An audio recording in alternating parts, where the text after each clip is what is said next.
ओम नमोस्तु नमोस्तु नमोस्तु नमोस्तु नमोस्तु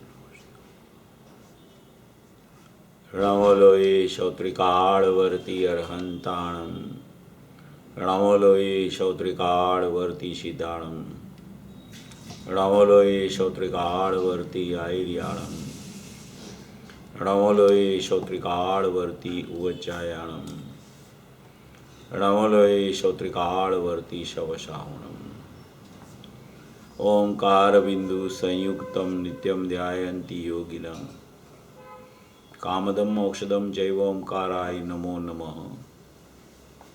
मंगलम भगवान वीरो मंगलम गौतमो गणी मंगलम कुंदकुंदार्यो जैन धर्मोस्तु मंगलम सर्वमंगल मांगल्यम सर्वकल्याणकारकम प्रधानम सर्वधर्माणं जैनम जयतु शासनम।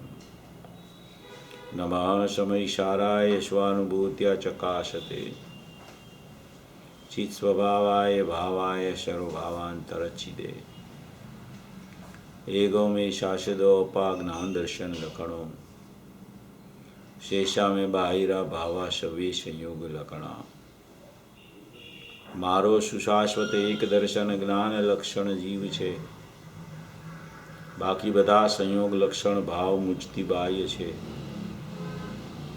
હું એક શુદ્ધ સદારૂપી જ્ઞાન દર્શનમય કરે કહેન્ય તે મારું જરી પરમાણુ માત્ર નથી અરે જે જાણતો અરહંતને ગુણ દ્રવ્યને પર્યાયપણે તે જીવ જાણે આત્મને તસુ મોહ પામે લઈ કરે નથી અપ્રમત કે પ્રમત નથી જે એક જ્ઞાયક ભાવ છે એ રીત શુદ્ધ કથાય ને જે જ્ઞાત તે તો તે જ છે જેમ નેત્ર તેમજ જ્ઞાન નથી કારક નથી ભેદ કરે જાણે જ કર્મોદય નિર્જરા બંધ તેમજ મોક્ષને ધ્રુવ અચલ ને અનુપમ ગતિ પામેલ સર્વેશિતને વંદી કહું શ્રુત કેવડી કથિતાશમય પ્રાવૃતો તું સ્થાપ નિજને મોક્ષ પંથે ધ્યા અનુભવ તે હને તેમાં જ નિત્ય વિહાર કર नहीं विहर पर द्रव्यो विषय। ओम श्री नमः शिदेभ्य नमः शिदेभ्य नमः शिदेभ्य।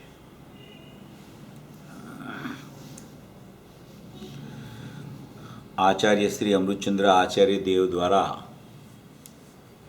लिखे हुए समयसार परमागम पर 278 कलश और वो कलश के ऊपर बनाई गई समयसार कलश टीका राजमल जी पांडे द्वारा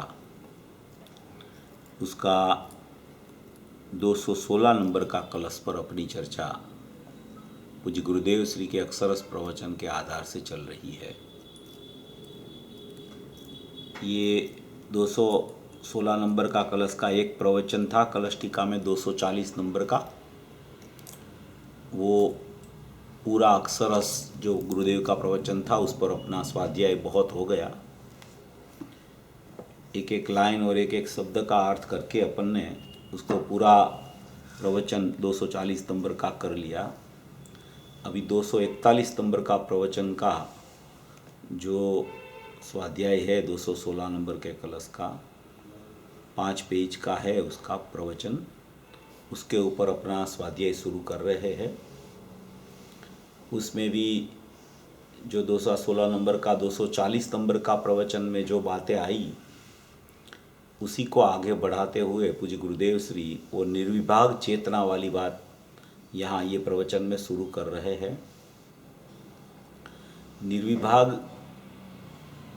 एक निर्विभाग चेतन होता है और एक निर्विभाग चेतना होती है।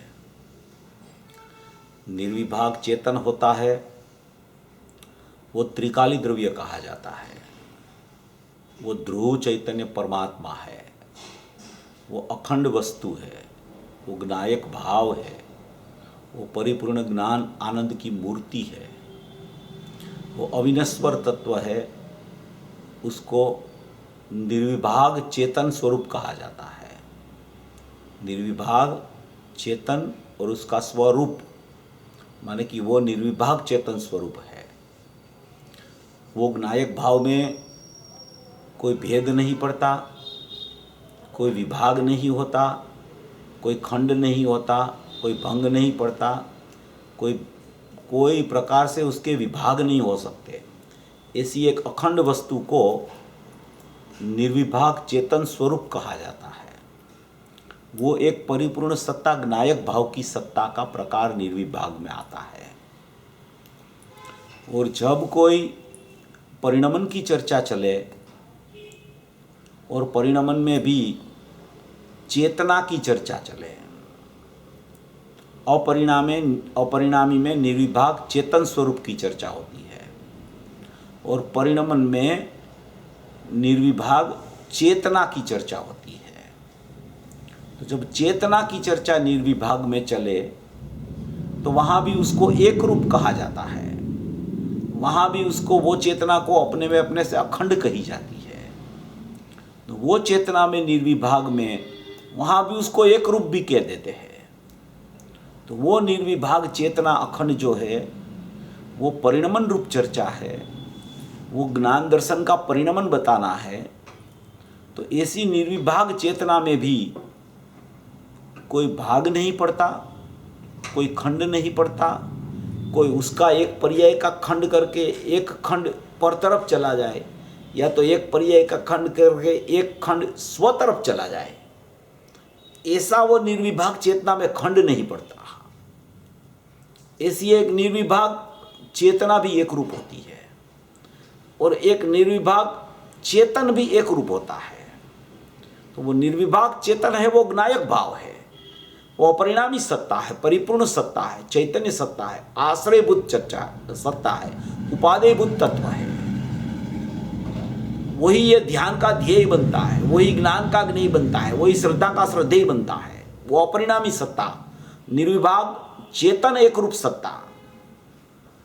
और यहां जो बता रहा है निर्विभाग चेतना एक रूप सत्ता, एक चेतन सत्ता, एक चेतना सत्ता। ये चेतन सत्ता और चेतना सत्ता को अभेद अपन गिने तो रागादि भाव और बाकी की सभी पर्याय और सभी जो भी विकल्प है, जो भी चर्चाएं है, संयोग है, दूसरी पर्याय है, वो सब पृथक है इनसे। अभी इनमें भेद कर ले अपन कि ये निर्विभाग चेतना है, वो ये भी निर्विभाग चेतन है। तो ये सत्ता अपने से अपनी है, ये सत्ता अपने से अपनी है, ये सत्ताओं को इन सत्ता से कोई संबंध नहीं है। और अगर एक रूप इसको गने तो ये पूरा चेतना रूप चेतन सत्ता है और बाकी की सब सत्ता जड़ रूप सत्ता है। बाकी की सब सत्ता माने कि उसका लक्षण चेतना का कभी वो सत्ताओं में व्यापक नहीं होता। इसलिए ये सत्ता अपने में अपने से रहती है, बाकी की सत्ता अपने में अपने से रहती है।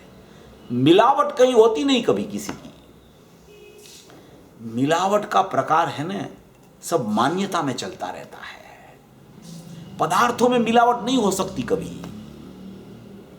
राग राग में रहता है, दूसरी पर्याय दूसरी पर्याय में रहती है, संयोग संयोग में रहता है, ज्ञान ज्ञान में रहता है, ज्ञायक ज्ञायक में रहता है। अब इसको मिलावट कौन करता है कि अज्ञानी मिलावट करता है। वो अज्ञानी कैसे बनता है कि उसकी मान्यता में मिलावट हो जाती है कि ज्ञान और राग एक हो गया है और उसको मेरे को पृथक करना है। गाथाएं भी आवे ऐसी कि ज्ञान और राग को तू प्रज्ञाक्षिणी मार के पृथक कर दे, ऐसी गाथा भी आवे। अपने 294, 95, 96, 97 ये सब गाथाओं में ये प्रकार आवे। तो कि भाई वहां पृथक करने का अर्थ यह है कि पृथक है वो जान ले, तू तेरी मान्यता फिरा दे, वो सिद्ध करना है वहां। इसलिए यहां जो बता रहे हैं ये चेतना का निर्विभाग एक रूपपना वो भी अखंड है, चेतन का निर्विभाग एक रूप अखंडपना वो भी अखंड रूप अपने से अपने में है। अभी जहां ये चेतना और ये चेतन भी एक रूप नहीं हो सकते, तो अभी पर सत्ता को एक रूप होना, राग को एक रूप होना, संयोग को एक रूप होना, पर पदार्थ को एक रूप होना, वो तो प्रश्न ही खड़ा नहीं होता। क्योंकि इसमें विभाग ही नहीं पड़ता चेतना में। अगर विभाग हो जाए ना तो एक खंड अलग हो जाए और एक खंड अलग हो जाए। ये निर्विभाग चेतना की चर्चा है। तो ये प्रवचन में यही चर्चा आगे आगे बढ़ने वाली है। अभी एक पिछले वेडनेसडे को प्रश्न आया था, वो जो अपने मनीषा बहन ने उसने प्रश्न किया था कि ये सर्वविशुद्ध ज्ञान अधिकार है और 316 गाथा भी सर्वविशुद्ध ज्ञान अधिकार की है, वहां तो विभाग करके बात की है, और ये भी सर्वविशुद्ध ज्ञान अधिकार है, तो यहां निर्विभाग की बात आई है, वहां विभाग की बात आई है। तो ऐसा क्यों? उसका अर्थ क्या? वहां क्यों वो विभाग करके बताया जाए, यहां क्यों निर्विभाग बता रहे हैं? तो देखो भैया, ऐसा है कि यहां सर्वविशुद्ध ज्ञान अधिकार में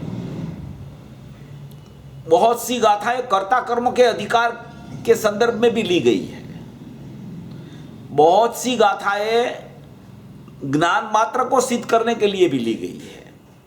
बहुत सी गाथाएं और कलश ज्ञाता ज्ञान ज्ञेय रूप भी लिए गए हैं। तो इसमें ऐसा नहीं है कि एक ही प्रकार का सब बात आता है, अलग अलग प्रकार की बातें भी एक ही सर्वविशुद्ध ज्ञान अधिकार में आती रहती है। मगर सर्वविशुद्ध अधिकार कहने का आशय यह है कि सभी प्रकार के स्वांग निकाल के फिर ये अधिकार लिखा है आचार्य भगवान ने। मोक्ष को भी स्वांग कह लिया, वो मोक्ष का स्वांग निकल गया, बाद में ये अधिकार लिया है। तो ये अधिकार में पूरे समय सार का स्पष्टीकरण आया है। इसलिए यहां अलग अलग गाथा में अलग अलग चर्चाएं भी आती है। देखो 316 गाथा जो है वो बेन जी ने पूछा था, अपन उसको यहां भी ले रहे हैं। बहुत अच्छा प्रकरण है, उसमें बहुत अच्छा प्रकरण है। वहां मुख्य तो अज्ञानी और ज्ञानी दोनों की प्रक्रिया सिद्ध की है। पिछले वेडनेसडे प्रश्न आया था, मगर टाइम अपने पास नहीं था। तो प्रश्नोत्तरी में क्या है, टाइम इतना नहीं रहता है और प्रश्न भी बहुत लोगों के आते हैं। तो इसलिए मैंने वो बोला था कि अपन विस्तार से उसको प्रवचन में ले लेंगे अगले वेडनेसडे को। अभी मैं 316 गाथा भी निकालता हूँ। आप लोग भी समय सार सीधी 9 नंबर के भाग में है, अगर निकालना हो किसी को तो निकाल लेना। तो इसमें जो चर्चा आई है वो 316 गाथा में वो अज्ञान दशा की चर्चा है, और अज्ञानी जब ज्ञानी होता है तब क्या होता है उसकी चर्चा वहां ली है। यहां जो सिद्ध करना है ये कलश में 216 में, यहां तो ज्ञान मात्र भाव सिद्ध करना है और कुछ सिद्ध नहीं करना, और जानना सिद्ध करना है। और जानने में ज्ञान की पर्याय स्वपर प्रकाशक अखंड है वो सिद्ध करना है। वो पर प्रकाशक का भाग अलग नहीं करना और स्वप्रकाशक का भाग अलग नहीं करना। स्वपर प्रकाशक अखंड ज्ञान की पर्याय को रखना है। स्व को प्रसिद्ध करे वो स्वप्रकाशक, पर को प्रसिद्ध करे वो पर प्रकाशक, वो चर्चा नहीं है यहाँ पे। यहाँ जानना सिद्ध करना है, और जानने में स्वपर दोनों का जानना एक ज्ञान को जानने से हो जाता है, ये सिद्ध करना है यहाँ पे। फिर प्रवचन में ऐसा भी आवे कि ज्ञान स्व और पर दोनों को जानता है, तो वो स्व और पर की अपेक्षा खड़ी हो गई। फिर ज्ञान जानता है, वो स्वभाव खड़ा हो गया। तो ज्ञान में विभाग नहीं होता है, वो निर्विभाग चेतना हो गई। इस अपेक्षा से ये कलश 216 समझना चाहिए, तो एकदम समझ में बराबर आ जाता है।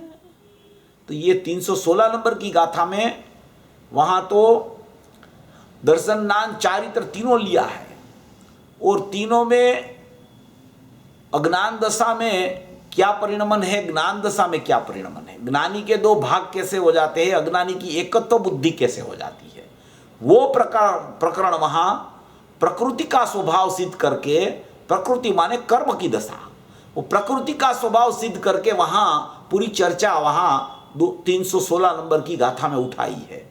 मगर गुरुदेव ने वहां जो ये विभाग वाली बातें आई, स्वपर दर्शन, स्वपर ज्ञान, स्वपर चारित्र, वो विभाग वाली जो चर्चा आई ने, वहाँ गुरुदेव ने बहुत अलग तरीके से वो प्रवचन सार की 242वीं गाथा जो चरणानुयोग चुलिका में है कि ज्ञान और ज्ञेय दोनों की श्रद्धा उसका नाम सम्यक दर्शन है, और वो भी निश्चय सम्यक दर्शन कहा है, व्यवहार सम्यक दर्शन नहीं कहा वहां, उसको भी निश्चय सम्यक दर्शन कहा है।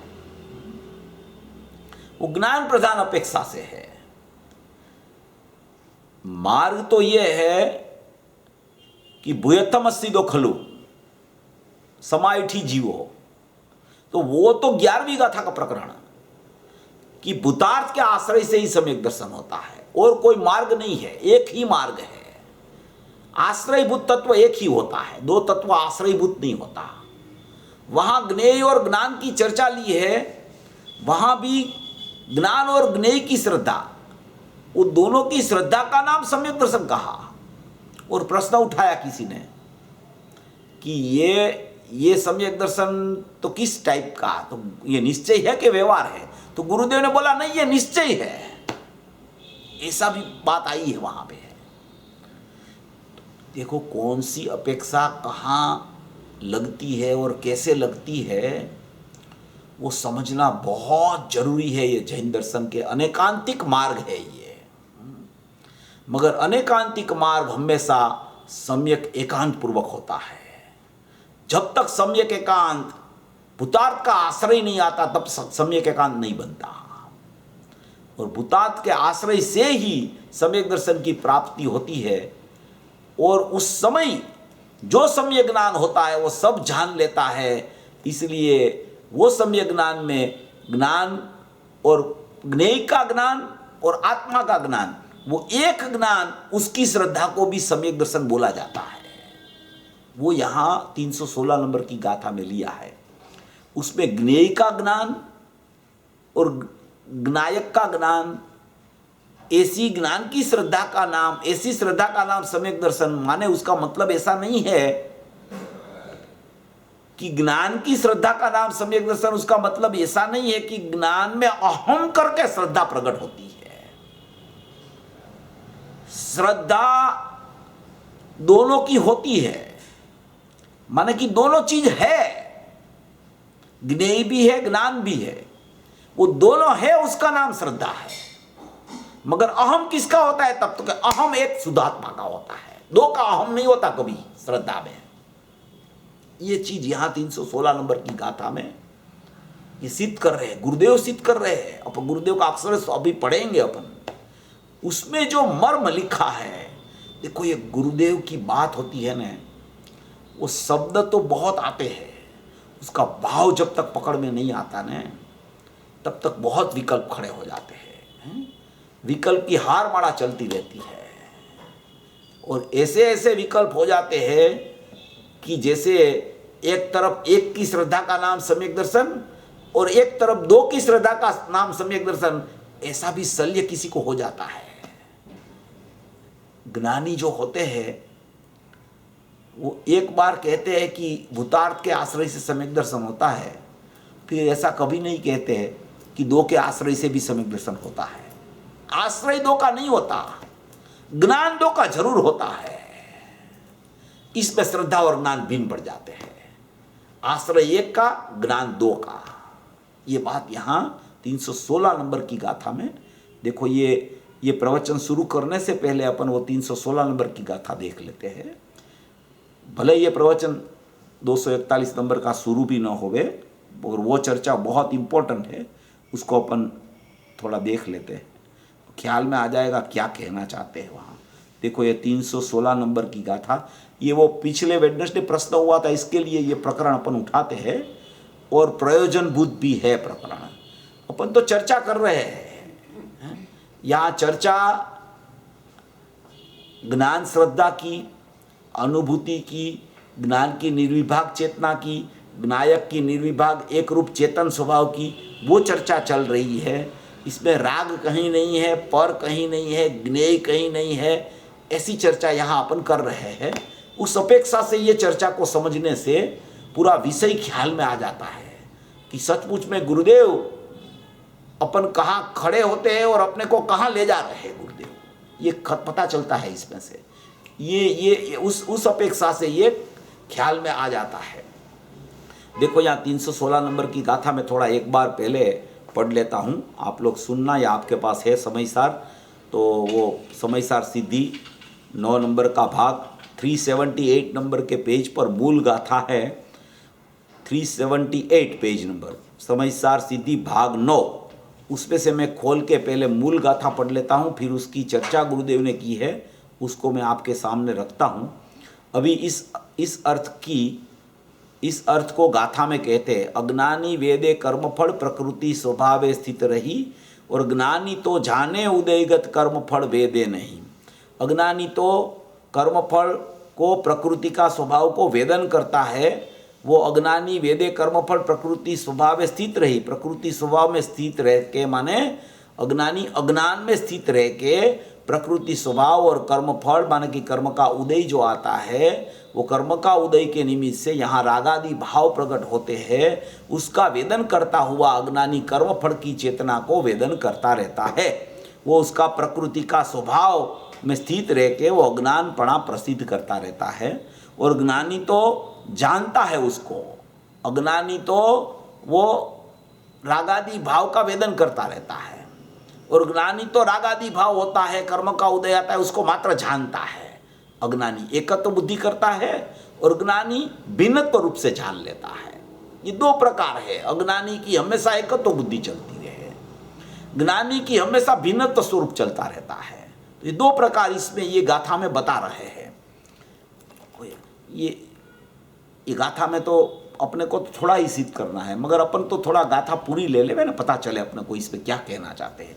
देखो गाथा अर्थ के अज्ञानी प्रकृति के स्वभाव में स्थित रहा हुआ कर्मफल को वेदता माने कि भोगता हुआ, और ज्ञानी तो उदय में आता हुआ कर्मफल को जानता है, वेदता नहीं है। मान ज्ञानी का वेदन कभी कर्मफल की चर्चा कहाँ भी आवे, कर्म या कर्मफल, वो कर्म चेतना या कर्मफल चेतना की चर्चा आवे तो आकुलता और आकुलता का वेदन दुख, उसकी कोई भी चर्चा आवे तो आप रागादि भाव मोह राग द्वेष का प्रकरण ही ले लेना। उसमें राग द्वेष का प्रकरण, उसमें कर्म की सत्ता जहाँ जहाँ आवे वहाँ राग की सत्ता पूज्य गुरुदेव श्री ने अपने को सिखाई है। कर्म तो पृथक है जड़, और कर्म के निमित्त से यहाँ रागादि भाव होते हैं। उसका वेदन मान कि वो पर्याय में वेदन जो चलता रहता है उसको अज्ञानी का वेदन कहा जाता है। वो एकत्व बुद्धि, श्रद्धा और चारित्र की पर्याय की रागादि भाव की एकत्व बुद्धि, उसको वहाँ अज्ञानी कहा जाता है। और ज्ञानी की श्रद्धा और राग की भिन्नत्व बुद्धि, भिन्नत्व तो श्रद्धा अभेद हो गई ज्ञायक के साथ, और माने कि राग भिन्न पड़ गया। ज्ञान में ज्ञायक जानने में आ गया और ज्ञान में राग है ऐसा भी ज्ञान हो गया, ऐसी यह बात कहना चाहते हैं। ज्ञानी तो उदय में आते हुए कर्मफल को जानता है, वेदता नहीं है। अभी टीका है उसकी, अज्ञानी शुद्धात्मा का ज्ञान का अभाव के कारण स्वपर का एकत्व ज्ञान से, देखो अज्ञानी को शुद्धात्मा का ज्ञान का अभाव है इसलिए एकत्व बुद्धि है, एकत्व ज्ञान होता है उसका। स्वपर का एकत्व दर्शन, स्वपर का एकत्व ज्ञान, स्वपर का एकत्व दर्शन, स्वपर की एकत्व परिणति, ये तीनों एक साथ में अज्ञान दशा में मिथ्या श्रद्धा, मिथ्या ज्ञान, मिथ्या चारित्र, एकत्व बुद्धि के कारण एक में उसको लगता है, उसको भिन्नता भासती नहीं है, जैसे कि एक में हो ही गया हो ऐसा उसको भास होता है, ऐसा उसकी मान्यता में हो गया है, ऐसी उसको प्रतीति चलती रहती है, इसलिए उसको अज्ञानी कहा जाता है। स्वपर की एकत्व बुद्धि उसका अज्ञान दशा है। स्वपर का एकत्व ज्ञान, स्वपर का एकत्व दर्शन और स्वपर का एकत्व परिणति, प्रकृति के स्वभाव में स्थित होने से प्रकृति का स्वभाव को भी हूँपणे अनुभवता हुआ, ये मैं ही हूँ ऐसा अनुभव करता हुआ, प्रकृति का स्वभाव को भी ये मैं हूँ ऐसा अनुभवता हुआ, कर्म फल को वेदन करता है, भोगता है। देखो ये अज्ञानी की स्थिति सिद्ध कर दी पहले, ये अज्ञानी का प्रकरण ऐसे चलता है। फिर ज्ञानी तो शुद्धात्मा का ज्ञान का सद्भाव के कारण स्वपर का विभाग ज्ञान कर लेता है। अज्ञानी एकत्व करता है, ज्ञानी स्वपर का विभाग कर लेता है। स्वपर का विभाग ज्ञान से, स्वपर का विभाग दर्शन से, स्वपर की विभाग परिणति से प्रकृति का स्वभाव थी निवर्तेला माने कि छूट गया है, प्रकृति का स्वभाव से पृथक हो गया है। निवर्तेला खसी गया हुआ, छूट गया हुआ, शुद्ध आत्मा का स्वभाव को एक को ही હું પણે અનુભવતા થકા ઉદિત કર્મફળ को ज्ञेय मात्रपणे से ज्ञेय मात्रपणा के कारण जान लेता है खाली है। क्या करता है वो कि कर्मफल का उदय आता है और यहाँ कोई भी राग आदि भाव होते हैं तो उसको ज्ञानी अपने ज्ञान में रह के मात्र जान लेता है कि ये उदयगत स्थिति है, ये मेरा स्वभाव नहीं है, मैं तो जाननहार चैतन्य तत्व हूँ। और अज्ञानी एकत्व बुद्धि कर लेता है कि ये मेरी ही सत्ता है, ये मेरा ही है, ये राग मैंने ही किया है, मैं ही उसका करता हूँ, कर्म का बंध मुझे ही हो रहा है। ऐसी अज्ञानी स्वपर की एकत्व बुद्धि करता है। ज्ञानी भिन्नत्व हो जाता है ज्ञानी को, ये मेरा नहीं है, ये स्वभाव में, मेरा स्वभाव मेरे में है और मैं स्वभाव में अहम करता हुआ परिणमित होता हूँ, तो उसको भिन्नत्व हो जाता है। अज्ञानी को एकत्व, ज्ञानी को भिन्नत्व चलता रहता है। आत्मा का स्वभाव को एक को ही मैं पने हूँ पने अनुभवता हुआ उदित कर्म फल को उसका ज्ञेय मात्र पड़ा को कारण वो जानता ही है, मगर उसको मैं पने हूँ पने अनुभव करना अशक्य होने से उसका भोक्ता माने कि वेदन उसको करता ज्ञानी वेदता नहीं है उसको, अज्ञानी उसका वेदन करता है माने कि उसको दोनों का भिन्नत्व नहीं है।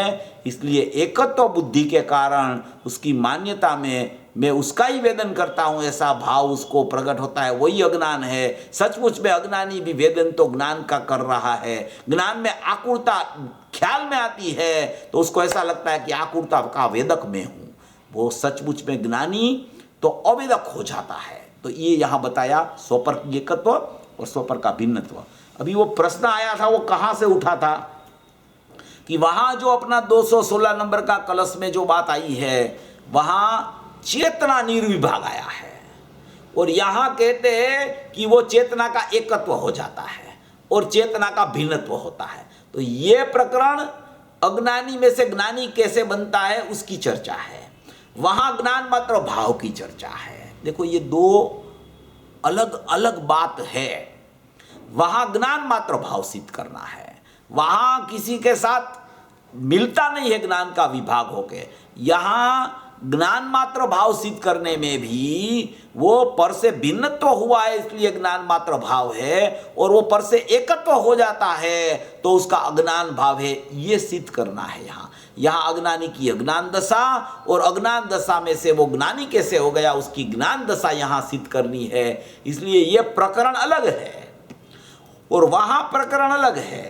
अभी अपन ने ये बोला था कि सर्वविशुद्ध ज्ञान अधिकार है, ये अधिकार के अपेक्षा से उसको सोचना, इसलिए बहन जी को प्रश्न हुआ था कि ये भी सर्वविशुद्ध ज्ञान अधिकार है 316 नंबर की गाथा, और वो 216 नंबर का कलश भी सर्वविशुद्ध ज्ञान अधिकार है। तो सर्वविशुद्ध अधिकार में तो दोनों को एक सरखा देखना चाहिए, तो कि ऐसा नहीं होता है।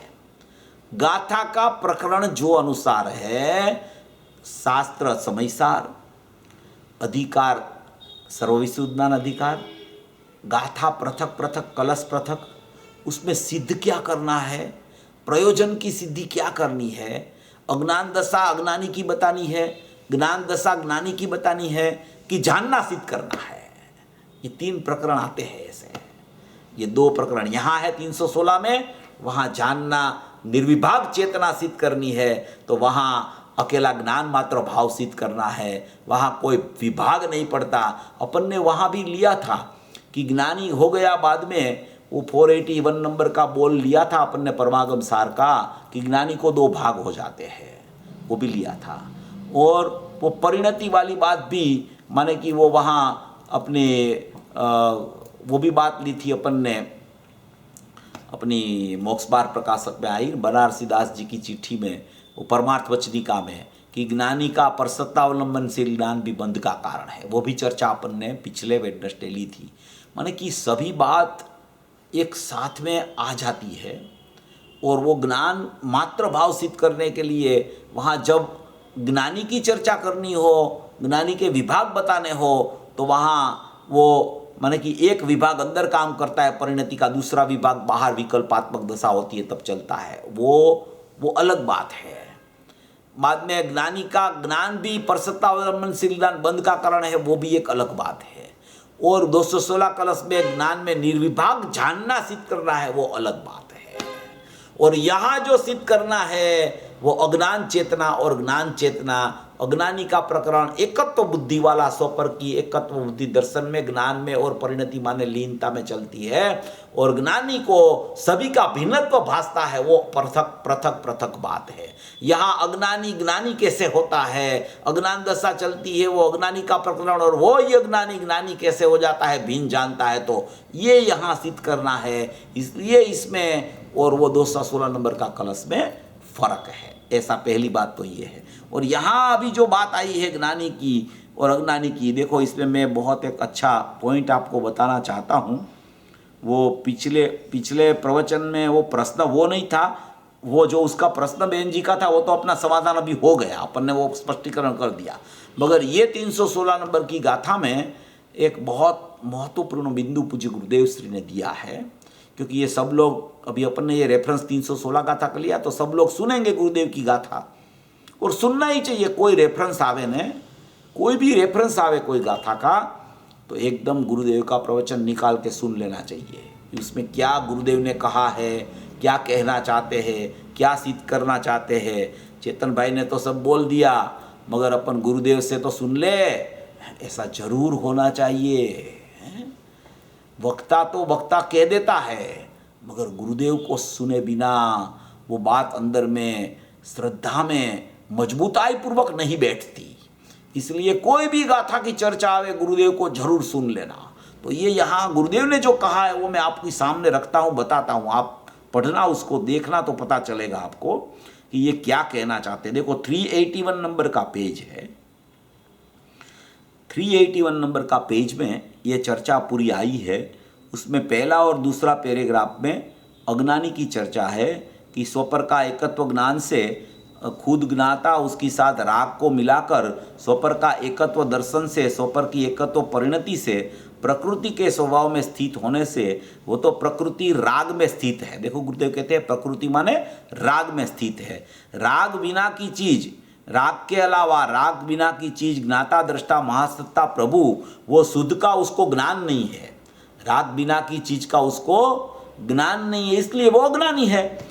वो पर्याय बुद्धि वाला, उसको शुद्ध स्वभाव की सत्ता का ज्ञान नहीं, इसलिए पर्याय बुद्धि में रहता हुआ वो प्रकृति के स्वभाव में स्थित रहकर ऐसे स्वभाव में स्थित होना चाहिए, मगर वो नहीं है स्वभाव में स्थित। तो ऐसी स्थिति, ऐसा स्थित रह के प्रकृति का स्वभाव राग द्वेष पुण्य पाप दया दान काम क्रोध उसमें स्थित होने से, माने कि इसमें स्थित नहीं है तो कहाँ स्थित है, उसमें स्थित है, इसलिए वो अज्ञानी है, ऐसा सिद्ध करते हैं। प्रकृति का स्वभाव को भी हूं पणे भोगता हुआ वेदता हुआ, हूं पणे मैं ही हूं, ये राग में ही हूं, ऐसा हूं पणे वेदता हुआ अनुभवता हुआ, अर्थात प्रकृति का स्वभाव को भी ये मैं ही हूं ऐसा अनुभवता हुआ कर्म फल को वेदता है। कर्म चेतना और कर्म फल चेतना, कर्म चेतना माने राग आदि भाव, कर्म फल चेतना माने कि आकुलता नाम दुख, वो कर्म चेतना और कर्म फल चेतना का प्रकरण है।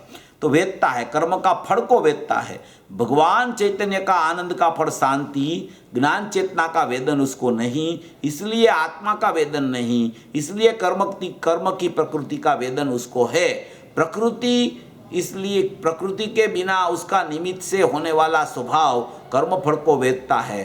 प्रकृति एटले एना निमित्ते थतो स्वभाव, प्रकृति माने कर्म का निमित्त से होने वाला उसका परिणमन, उसको कर्म फल को वेदता है। अज्ञानी तो कर्म फल को वेदता है और भोगता है। देखो ये अज्ञानी की चर्चा यहाँ तक सीमित है। अज्ञान दशा तो सबको पता है, सब अज्ञानी है। ज्ञानी तो कौन होता है, ऐसा स्वरूप पता चल जाए तो वो भिन्नत्व भासता है तो ज्ञानी हो जाता है। तो अज्ञानी को तो पता होता है ना कि मैं अज्ञानी हूँ कि मैं ज्ञानी हूँ। अज्ञानी को पता हो मैं अज्ञानी हूँ, तो अज्ञानी क्यों है, एकत्व बुद्धि के कारण अज्ञान है। स्वपर की एकत्व बुद्धि दर्शन में, ज्ञान में, परिणति माने चारित्र में, सब में एकत्व बुद्धि उसकी चलती रहती है। तो देखो यहाँ फिर सिद्ध करते हैं, और ज्ञानी तो शुद्धात्मा का ज्ञान का सद्भाव के कारण, शुद्धात्मा का ज्ञान उसको प्रकट हो गया है, उसका सद्भाव है। अज्ञानी को शुद्धात्मा के ज्ञान का अभाव है, इसलिए प्रकृति का स्वभाव माने रागादि भाव के साथ एकत्व बुद्धि चलती है। ज्ञानी को शुद्धात्मा का स्वभाव का ज्ञान का सद्भाव के कारण, तो वो ज्ञानमय परिणमन उसका चलता रहता है। तो ज्ञान का सद्भाव शुद्धात्मा का सद्भाव के कारण धर्मी को शुद्धात्मा का ज्ञान का सद्भाव के कारण शुद्धात्मा की हयाती वही मैं हूँ, धर्मी को शुद्धात्मा की सत्ता वही मैं हूँ। राग की प्रकृति का जो स्वभाव है वो मैं नहीं, मेरा स्वरूप नहीं, मेरा स्वभाव नहीं। शुद्धात्मा का ज्ञान का सद्भाव के कारण स्वपर का विभाग ज्ञान से इसमें तो जुदा कर दिया, स्वपर का विभाग ज्ञान कर दिया, स्वपर का विभाग हो गया। विभाग ज्ञान को इसमें तो स्वपर का विभाग ज्ञान से इसमें तो जुदा कर दिया। इसमें स्व का वेदन है और राग भिन्न है। स्व का वेदन है माने ज्ञायक के साथ ज्ञान अभेद है और राग तो पृथक है, उसको स्वपर का विभाग कहा जाता है। ये ज्ञान का बोल है पूरा। अभी श्रद्धा का बोल आ रहा है, श्रद्धा का बोल में समझना है अपने को। ज्ञान का बोल तो मालूम है कि ज्ञान अभेद हो गया ज्ञायक से तो वो एक विभाग हो गया, और राग पृथक है तो वो विभाग अलग हो गया। ऐसा एक ज्ञान के भी दूसरा भेद है, तो उपयोग है वो राग आदि भाव का ज्ञान उसको हो रहा है तो विकल्पात्मक दशा हो गई, और जो ज्ञान में ज्ञायक भाव का ज्ञान हो रहा है वो अभेद परिणति हो गई। तो वो दोनों विभाग तो स्व और पर का पृथक पृथक हो गया, वो ज्ञान की दशा है। अज्ञानी के स्वरूप में स्वपर कहा था और स्व शब्द ज्ञाता दृष्टा है, इतना परिणति नहीं। अज्ञानी को परिणति नहीं होती है, ज्ञाता दृष्टा स्वभाव है उसके पास, मगर वो स्वभाव की जो पर्याय है उसकी एकत्व बुद्धि राग आदि भाव के साथ चलती रहती है, इसलिए उसको अज्ञानी कहा जाता है। ज्ञान है, परिणति नहीं। यहाँ तो परिणति है स्वपर का विभाग ज्ञान से, ज्ञानी को तो परिणति होती है स्वपर का विभाग ज्ञान से। स्वपर का विभाग का ज्ञान है, प्रगट हुआ ज्ञान है। ज्ञाता दृष्टा और राग का स्वभाव दोनों का भिन्नपणा का भान, ज्ञाता दृष्टा और राग का स्वभाव दोनों का भिन्नपणा का भान और ज्ञान परिणमन रूप है। वो ज्ञानी की दशा सिद्ध कर रहे हैं।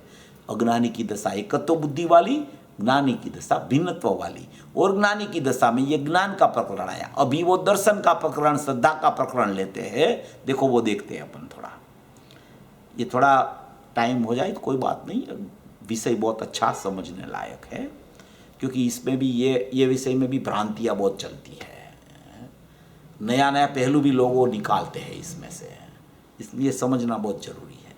स्वपर का विभाग दर्शन से, देखो स्वपर का विभाग दर्शन से, स्वपर का विभाग श्रद्धा से, दर्शन को यहाँ श्रद्धा के रूप में ले रहे हैं। दर्शन माने अवलोकन, मगर मैंने बहुत बार कहता हूँ मैं कि दर्शन को भी कोई जगह पे आचार्य भगवान साधक जीव भी उसको श्रद्धा की अपेक्षा से भी दर्शन की मूलवनी कर देते हैं, और कोई जगह पे दर्शन को अवलोकन की स्थिति में कहा जाता है। यहाँ दर्शन को श्रद्धा की अपेक्षा में लेना है। स्वपर का विभाग श्रद्धा से, ऐसे लो तो दर्शन का स्वभाव तो फक्त स्व को पूर्ण रूप से श्रद्धे, उसमें कोई पर आता नहीं। श्रद्धा में क्या होता है, पूर्ण रूप से स्व को ही श्रद्धा श्रद्धती है, उसमें कभी पर आता नहीं है। अगर स्व पर की श्रद्धा करे तो वो तो सचमुच में मिथ्या श्रद्धा हो जाती है। स्व में तो पूर्ण एक ज्ञायक भाव की ही श्रद्धा होती है, उसको ही श्रद्धा कही जाती है।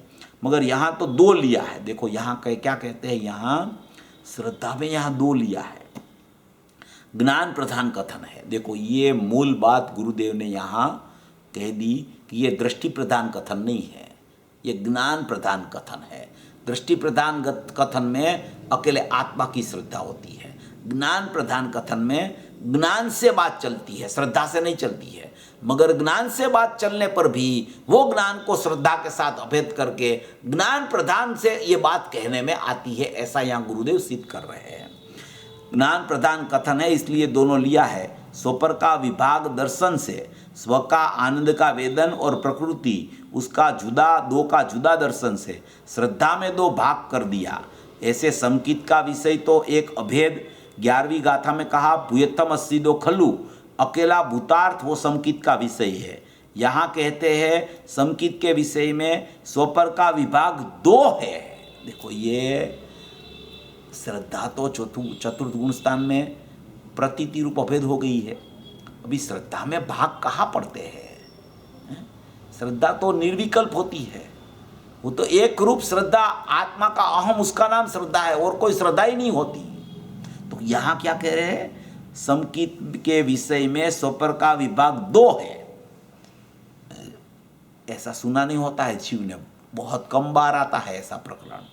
आहा, कौन सी अपेक्षा से कहाँ क्या है वो जानना चाहिए ना। गुरुदेव कहते हैं कौन सी अपेक्षा से कहाँ क्या है वो जानना चाहिए ना। इसमें कौन सी अपेक्षा है? श्रद्धा में दो विभाग कैसे होते हैं? देखो, ये दर्शन की बात नहीं है, ये श्रद्धा की बात है। उस श्रद्धा माने प्रतीति, प्रतीति माने अहम, अहम माने एक का ही होता है, ज्ञायक भाव का। दो का अहम श्रद्धा कभी कर नहीं सकती। मगर यहाँ क्या कहते हैं, समकित के विषय में स्वपर का विभाग दो है। देखो ये बात है, कौन सी अपेक्षा से कहाँ क्या कहने में आता है वो जानना चाहिए। स्वपर का विभाग दर्शन से, तो कहते दो आया, समकित के विषय में दो आया। अभी ये तो नई बात है, समकित के विषय तो एक ही होता है। ज्ञायक भाव, शुद्ध आत्मा, त्रिकाली द्रव्य, चैतन्य सत्ता, ध्रुव, अखंड परमात्मा, परम परिणामिक भाव लक्षण वाला एक ज्ञायक भगवान आत्मा, वही सचमुच में श्रद्धा का विषय होता है। तो यहां कहते हैं कि समकित का विषय में दो आया। स्वपर का विभाग पहले में एक ही आया, समकित में एक अकेला भूतार्थ अकेला आया। देखो ये स्पष्ट करते हैं, समकित में अकेला भूतार्थ अकेला आया, बाद में सिद्ध करते हैं। प्रवचन सार में आता है ज्ञान और ज्ञेय की श्रद्धा, उसकी दोनों की श्रद्धा लिया है। पाठ में टीका में है, 242 नंबर की गाथा है चरणानुयोग चूलिका की। उसमें आचार्य भगवान ने ज्ञातृ तत्व और ज्ञेय तत्व की श्रद्धा, उसका नाम समकित है, ऐसा प्रकरण यही शब्द से वहाँ आचार्य भगवान ने प्रवचन सार की 242 गाथा में उठाया है। देखो ये सिद्ध करते हैं यहाँ, ज्ञान और ज्ञेय की श्रद्धा, उसको दोनों की श्रद्धा लिया है, वहाँ दोनों की श्रद्धा लिया है। पाठ में टीका में है ज्ञान स्वरूप और ज्ञेय, उसका जो ज्ञान और आत्मा का ज्ञान, दोनों की श्रद्धा, ज्ञेय का ज्ञान और आत्मा का ज्ञान, वो ज्ञान एक, मगर वो ज्ञान में ज्ञेय का ज्ञान और वही ज्ञान में ज्ञायक का ज्ञान। तो ये एक ज्ञान, वो दोनों ज्ञेय और ज्ञान, दोनों ज्ञेय और ज्ञायक दोनों का ज्ञान यहां ये कह रहे हैं।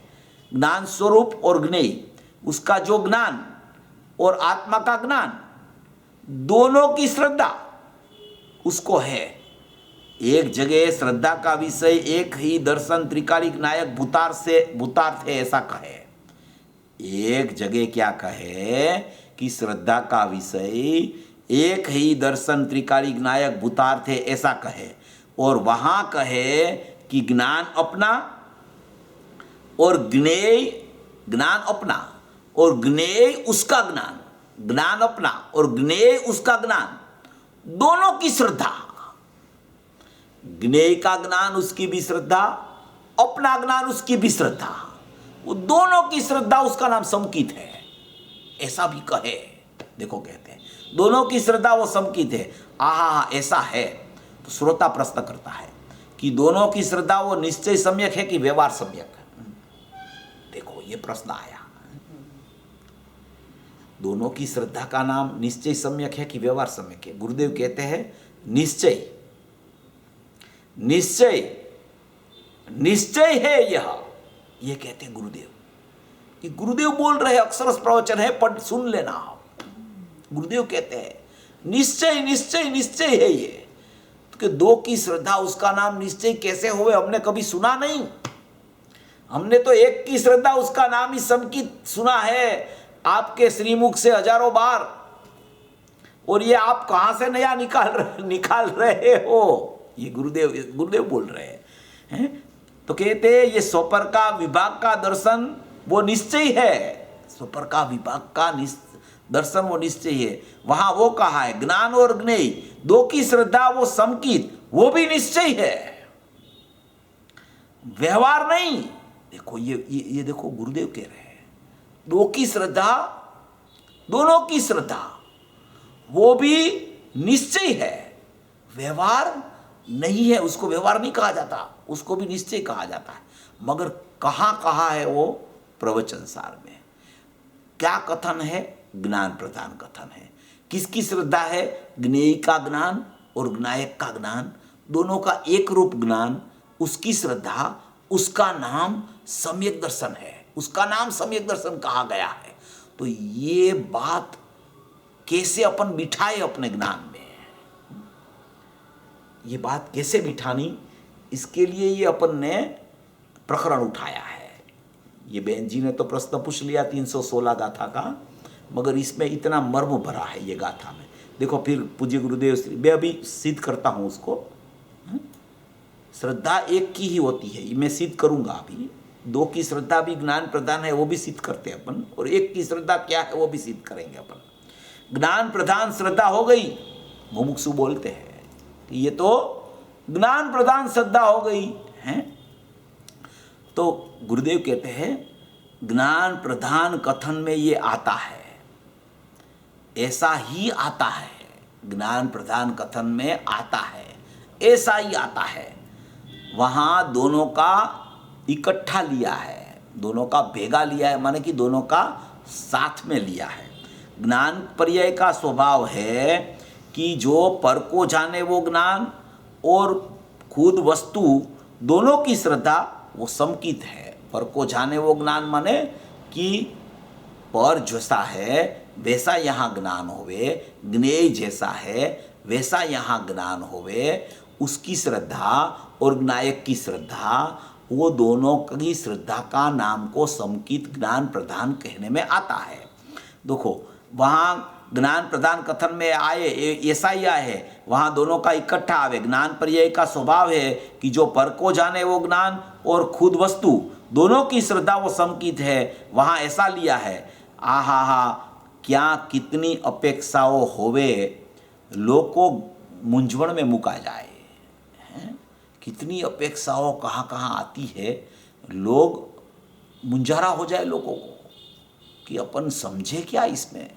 बरसों से सुन रहे हैं कि ज्ञायक की श्रद्धा का नाम सम्यक दर्शन, बरसों से सुनते हैं कि श्रद्धा एक की ही होती है, बरसों से हमने गुरुदेव के श्रीमुख से ही सुना है कि भूयत्थम अस्सिदो खलु, एक आत्मा की श्रद्धा से ही सम्यक दर्शन की प्राप्ति होती है। और यहाँ ये दो की श्रद्धा ये कहाँ से नया निकाला कि ज्ञान प्रधान कथन में ऐसा ही आता है। प्रवचन सार में ये ज्ञान प्रधान कथन है, उसमें ऐसा आता है। देखो ये बात बहुत अच्छी है, लोगों तो मूंझवण में चले जाए। तो मुमुक्षु ने प्रश्न किया कि एक गुण में अनंत गुण का रूप है, इसलिए वहाँ ऐसा कहा है। देखो ये नया प्रश्न उठाया कोई श्रोता ने। ऊपर प्रश्न उठाया कि दोनों की श्रद्धा व निश्चय सम्यक के व्यवहार, तो गुरुदेव ने कहा निश्चय। बाद में प्रश्न उठाया ज्ञान प्रधान श्रद्धा, तो गुरुदेव ने बोला हाँ वो ज्ञान प्रधान कथन में ऐसा आता है। तीसरा प्रश्न उठा रहा है श्रोता कि एक गुण में अनंत गुण का रूप है, इसलिए यहाँ कहा है। तो गुरुदेव कहते हैं कि नहीं भैया, वो अपेक्षा यहाँ नहीं है, वो अलग अपेक्षा है। कहीं न कहीं जीव अपना स्वयं ज्ञान धारणा ज्ञान में जो चीज़ें होती है ना, वो कहीं न कहीं कोई चीज़ नई आती है उसमें लागू कर देता है जीव। थोड़ा उसको पता होता है ना कि एक गुण में अनंत गुण का रूप होता है, वो सब उसको मालूम होता है थोड़ा, तो उसको वो लगाने का पुरुषार्थ करता रहता है कि ये एक गुण में अनंत गुण का रूप है, उसकी बात है ये। तो गुरुदेव बोलते हैं देखो ऐसे नहीं, ये तो दूसरी बात है, ये दूसरी बात, वो तो एक गुण में दूसरा गुण का रूप है, इसमें ये नहीं। यहाँ तो परिणति में शुद्ध परिणति है, फिर भी उसके साथ राग भी है, और शुद्ध परिणति में राग का ज्ञान है। वो ज्ञान और श्रद्धा त्रिकाली दो होकर समकित है। देखो ये ज्ञान और त्रिकाली की श्रद्धा वो दो होकर समकित है, ऐसा कहा है। रूप की बात उधर नहीं है, रूप की बात यहाँ नहीं कहनी है, सूक्ष्म बात है भाई। गुरुदेव क्या कहते हैं, सूक्ष्म बात है भाई। स्वपर का विभाग दर्शन से वो तो समय सार में भी आता है। स्वपर की दोनों की श्रद्धा, ज्ञान की पर्याय का उसको ज्ञान हुआ है, और जो परसंबंधी का ज्ञान और अपना ज्ञान दोनों की श्रद्धा वो समकित है। परसंबंधी का ज्ञान और ज्ञायक का ज्ञान है, वो एक ज्ञान उसकी श्रद्धा उसका नाम समकित है। ये ज्ञान प्रधान कथन में समकित की बात है। देखो ये समझने लायक चीज़ है बहुत, इसमें भी ये बहुत गहराई है, बोलता हूँ मैं अभी। इसलिए ये वस्तु हुई पूरी वस्तु आ गई। ऐसे समकित के विषय में वो पर की दो की भेद की अपेक्षा कोई ठिकाने बिल्कुल ना पड़े, पर की भेद की अपेक्षा है ही नहीं। और यहाँ कहते हैं कि दो भेगा, दो साथ में है, ज्ञान और ज्ञेय आत्मा, दोनों की श्रद्धा वो विभाग है, दोनों को यहाँ अलग किया है, उसका नाम समकित है। ऐसा आया ने स्वपर का विभाग का दर्शन से, आहा चौखी बात है। मुमुक्षु कहते है मगर है, वो भी है, एकांत नहीं है, अनेकांत में भी सम्यक एकांत ऐसा समा जाता है। अपने को अपना ज्ञान और पर का ज्ञान दोनों होकर समकित का विषय है, ऐसा भी कहे। अपने को अपना ज्ञान और दूसरे का ज्ञान, पर का ज्ञान, वो दोनों का ज्ञान को भी समकित का विषय ऐसा कहे। और एक तरफ ऐसा कहे कि अकेला भूतार त्रिकार सत्ता वो समकित का विषय है, ऐसा भी कहे। दर्शन प्रधान से ऐसा कहे, ज्ञान प्रधान से ऐसा कहे। दोनों अपेक्षा जाननी चाहिए। गुरुदेव क्या कहते हैं? दोनों अपेक्षा जाननी चाहिए, दोनों गलत नहीं है।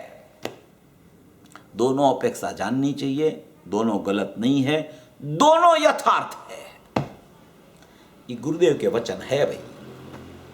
ये ज्ञान प्रधान और दृष्टि प्रधान। अभी ज्ञान प्रधान में जो दो का ज्ञान लिया है, उस पर क्या सिद्ध करना है देखना। ये सिद्ध क्या करना है गुरुदेव को, कि कोई ऐसा कहे कि जगत में कोई ज्ञेय ही नहीं है, माने कि छह द्रव्य स्वरूप लोक है ही नहीं, पर पदार्थ ही नहीं है, अकेला आत्मा ही है और आत्मा का ज्ञान है, और कुछ है ही नहीं जगत में, दूसरी पर्याय भी नहीं है, जगत में कोई पदार्थ ही नहीं है, तो जगत में कोई ज्ञेय ही नहीं है, तो उसको ज्ञेय की श्रद्धा भी नहीं है। जिसको कलश टीका में ये बात आई है कि जो ज्ञेय की श्रद्धा जिसको नहीं है वो घोर मिथ्या दृष्टि है, ज्ञेय की श्रद्धा नहीं है। यहां ये सिद्ध क्या करना है कि ज्ञेय का ज्ञान होता है, ज्ञान की पर्याय में ज्ञेय का ज्ञान ही नहीं होता है। कोई ऐसा विचार में ले लेवे तो मिथ्यात्व हो जाता है। अकेला ज्ञायक का ही ज्ञान होता है ऐसा कोई मान ले, और ज्ञेय है ही नहीं जगत में, ज्ञेय जैसी कोई चीज ही नहीं है। प्रयोजन की अपेक्षा से जगत में कोई निमित्त भी नहीं है, जगत में कोई ज्ञेय नहीं है, वो अलग बात है। मगर कोई अभिप्राय में ऐसा बना ले कि जगत में कोई ज्ञेय है ही नहीं, सचमुच में वो ऐसा कहने में आता है नहीं कि जगत में कोई निमित्त नहीं है, जगत में कोई ज्ञेय नहीं है, वो उसका लक्ष्य छुड़ाने के लिए कहने में आता है। वो लक्ष्य छुड़ाने के लिए कहने वाले को पता है कि जगत में ज्ञेय है, इसलिए जगत में कोई ज्ञेय नहीं है, इसलिए मैं कह रहा हूं, वहां लक्ष्य न करे इसलिए। तो कोई ऐसा कहे कि जगत में कोई ज्ञेय ही नहीं है, तो उसकी ज्ञेय की श्रद्धा ही नहीं, उसको विकल्पात्मक श्रद्धा भी नहीं है ज्ञेय की, इसलिए उसको ज्ञेय का ज्ञान भी नहीं होता है, ऐसा हो जाएगा। ज्ञेय ही नहीं है तो ज्ञेय का ज्ञान भी नहीं हो जाएगा, तो उसकी श्रद्धा विपरीत हो गई, उसकी श्रद्धा विपरीत हो गई। और ज्ञायक का ज्ञान भी नहीं होता उसको। अगर अकेला ज्ञेय का ही ज्ञान होता है, ज्ञेय ही है, ज्ञेय का ही ज्ञान होता है, ज्ञेय ही है, ज्ञेय का ही ज्ञान होता है, ज्ञायक का ज्ञान नहीं होता है। ये ज्ञान है वो ज्ञेय का ही ज्ञान है, ये ज्ञान है वो ज्ञेय का ही है, तो वो ज्ञेय का ज्ञान की भी श्रद्धा होनी चाहिए, ज्ञायक का ज्ञान की भी श्रद्धा होनी चाहिए। ये कह रहे हैं यहां दोनों का ज्ञान होना चाहिए और दोनों का ज्ञान की श्रद्धा होनी चाहिए। दोनों का ज्ञान की श्रद्धा अहम की बात नहीं है यहां, ये बहुत बड़ा बिंदु है, ये समझ लेना आप। विश्वास आता है, श्रद्धा आती है, मगर अहम अलग चीज है, विश्वास श्रद्धा वो अलग चीज है। सभी जगह ये अलग अलग बोलने की जरूरत नहीं पड़ती, गुरुदेव भी नहीं बोलते कभी ऐसा, वो तो ऐसे ही बोलते हैं, श्रद्धा ही बोलते हैं। अहम के रूप में भी श्रद्धा कहते हैं, श्रद्धा के रूप में अहम भी कहते हैं, विश्वास भी कहते हैं, सब ऐसे ही आता है।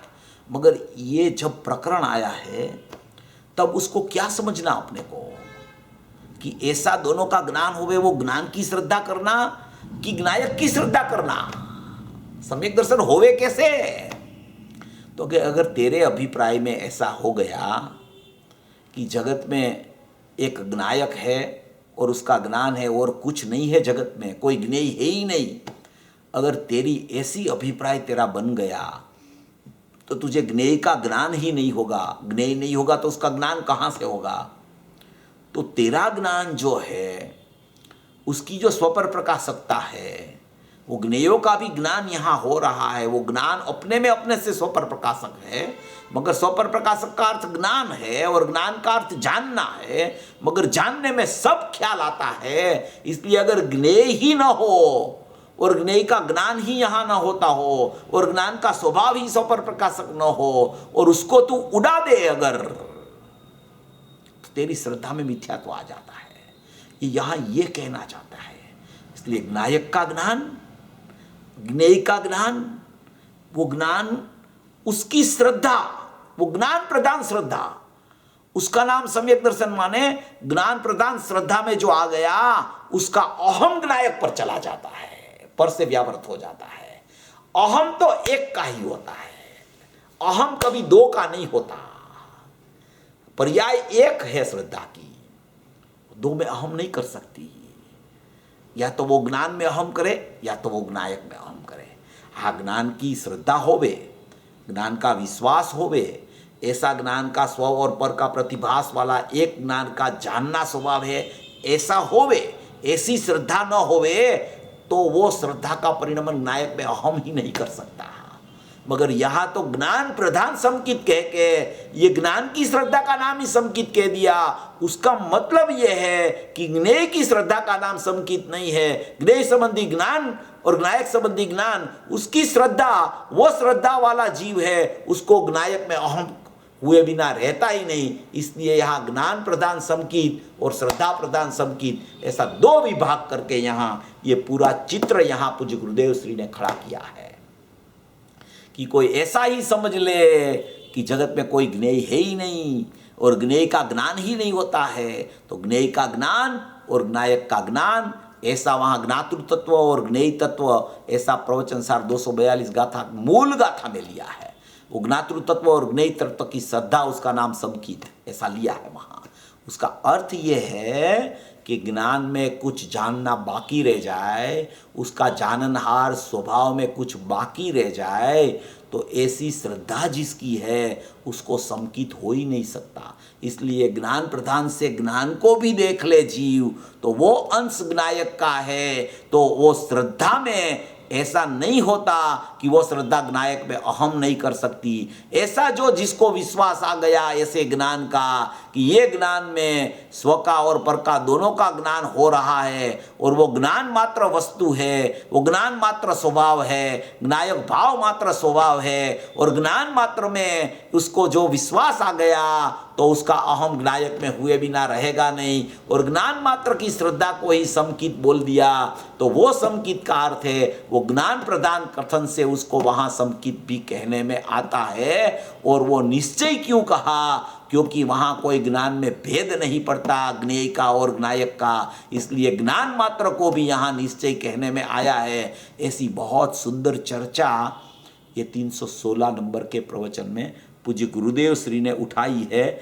और भी आगे उसका बहुत प्रकरण है, आप गुरुदेव के श्रीमुख से ये अपन ने तो यहाँ चर्चा की, प्रवचन सुन लेना उसके ये सामने रख के, तब इसका मर्म पकड़ में आएगा।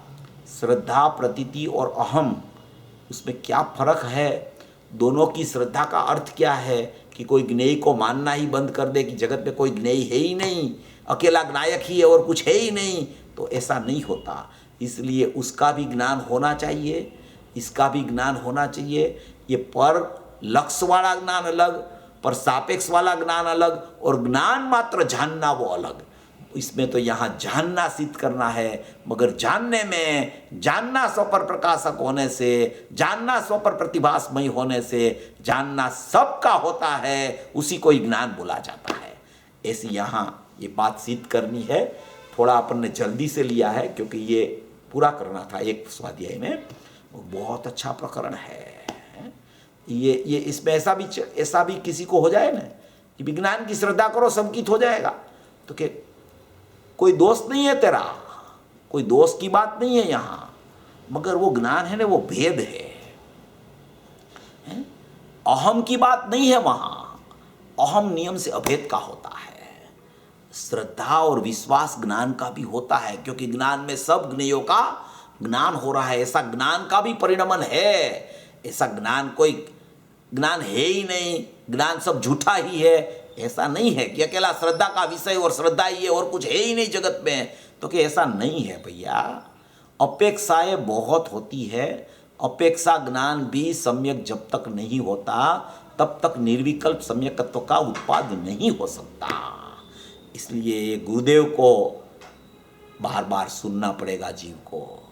45 साल की उसकी मेहनत है और अपने लिए ये सब कह के गए हैं। इसलिए इसमें ऐसा नहीं समझना कि ये तो बहुत विस्तार हो गया न, अभी अपन इतना कहाँ से सुनेंगे न। अरे भैया, तू पहले गुरुदेव को सुनना शुरू कर दे तो तुझे किसी को सुनने की आदत बंद हो जाएगी, सबको सुनने की। बहुत इसमें स्पष्टीकरण आता है, ऐसा स्पष्टीकरण कहीं मिलेगा नहीं तुझे। इसलिए गुरुदेव का जो स्पष्टीकरण होता है वो बहुत अच्छी तरह से वो सिद्ध करते हैं और निष्पक्ष निर्दोष स्पष्टीकरण होता है पूज्य गुरुदेव श्री का। कहीं खींचतान वाला प्रकरण नहीं होता है। ज्ञानी मध्यस्थ होते हैं हमेशा। जिसको द्रव्य दृष्टि होती है ना, उसको ही पर्याय का ज्ञान यथार्थ होता है, और पर्याय की सिद्धि भी वही कर सकता है। जिसको द्रव्य दृष्टि नहीं होती है वो पर्याय का द्वेष करता है, वो सचमुच उपेक्षा नहीं कर सकता। वो ये ज्ञानी पुरुष की ही ताकत है कि वो मध्यस्थता से द्रव्य पर्याय दोनों को यथार्थ रूप से सम्यक ज्ञान में जान लेता है और श्रद्धा में अकेला नायक की श्रद्धा कर लेता है। ये ज्ञानी पुरुष की ताकत है और ये ज्ञानी पुरुष इतना ऐसा स्पष्टीकरण कर सकते हैं, उसको कोई दोष नहीं लगता। उसको कोई बोले कि ज्ञेय और नायक की श्रद्धा, दो की श्रद्धा का नाम सम्यक दर्शन, तो कि या सम्यक दर्शन निश्चय है, बोले कुछ दोष नहीं है, तो कि ये तो अभी मिथ्या दृष्टि का प्रकरण हो गया, ज्ञान की श्रद्धा हो गई, भेद की श्रद्धा हो गई, पर्याय की श्रद्धा हो गई, तो कि तुझे ये खाली पक्ष से बैठ गया है दृष्टि का विषय, तुझे समझ से नहीं बैठा है, इसलिए तुझे ऐसा लगता है। जिसको समझ से बैठता है ना, उसको ये एकदम यथार्थ और बराबर लगता है कि ऐसा ही स्वरूप है आत्मा का। इस तरीके से इसका विचार करना, ये विचारणीय बिंदु है, बहुत महत्वपूर्ण बात है। विचार करके सभी भवी जीव मोक्ष मार्ग में प्रयाण करे, ऐसी मंगल भाव। बहुत सुंदर चेतनभाई, एज यूजुअल તમે જે બી સબ્જેક્ટ લો એમાં એકદમ ક્લેરિફાય કરીને છોડો છો, so it's a very nice. આજનું જે છે કે આ જ્ઞાન પ્રદાન ને બધાની બરાબર છે કે જ્ઞાન પ્રદાન જ્યારે પણ આપણે કહીએ ત્યારે એક કરતા એટલે બેની જ વાતો આવે. શ્રદ્ધા પ્રદાન કહ્યું તો એકની જ વાત આવે. તમે કહ્યું કે શ્રદ્ધામાં આત્મા જ આવે, અને જો કઈ એમ કહે કે પર પદાર્થ નથી તો ને જ્ઞાન નથી તો એ તો મિથ્યા દ્રષ્ટિ થઈ ગયું, તો આપણે સર્વજ્ઞ भी પ્રૂવ नहीं થાય. हाँ, एकदम ज्ञेय का ज्ञान ही नहीं है ऐसा जो कोई समझ ले तो ज्ञेय ही उड़ जाएगा, तो फिर वो सर्वज्ञ की वाणी में वर्णन भी आना बंद हो जाएगा सब। ऐसा नहीं होता है. એટલે બહુ સરસ છે. સ્વપર ઓલવેઝ શ્રદ્ધા જ્ઞાન સાથેનું જ હોય, અને ऐसे क्या बहुत भ्रमणाएं ये अज्ञान दशा में अनंत प्रकार मिथ्यात्व के है, और जीव को ऐसा लगता है कि बस एक है, बाकी कुछ है ही नहीं, वो काम हो जाएगा मेरा। ऐसे नहीं है। बहुत सूक्ष्मता से ये अपनी साधना करने की ज़रूरत है। ज्ञान का उपयोग को बहुत प्रवृत्तिशील करके सब बाहर की दूसरी सब प्रवृत्तियों में से वो ज्ञान को निकाल के अंदर की प्रवृत्तियों में जब ज्ञान शामिल होने का पुरुषार्थ करता है, तब ये सब बातें एकदम बैठने लगती है, कुछ विकल्प नहीं खड़ा होता वहाँ। ऐसा है ये प्रकरण। हाँ जी, हाँ जी, हाँ जी, बहुत बहुत धन्यवाद। आपने अच्छा प्रकरण लिया, बहुत सारे बिंदु इसमें आ गए, और 216 गाथा जो थी उसमें भी आगे आपने जो बताया ना कि दोनों को जानता है, स्व को स्व तरीके, पर को पर तरीके, ऐसे पर्याय बेने जाने छे। वहाँ अर्थ ग्रहण शक्ति के ज्ञेय में 2 प्रकार बताए थे।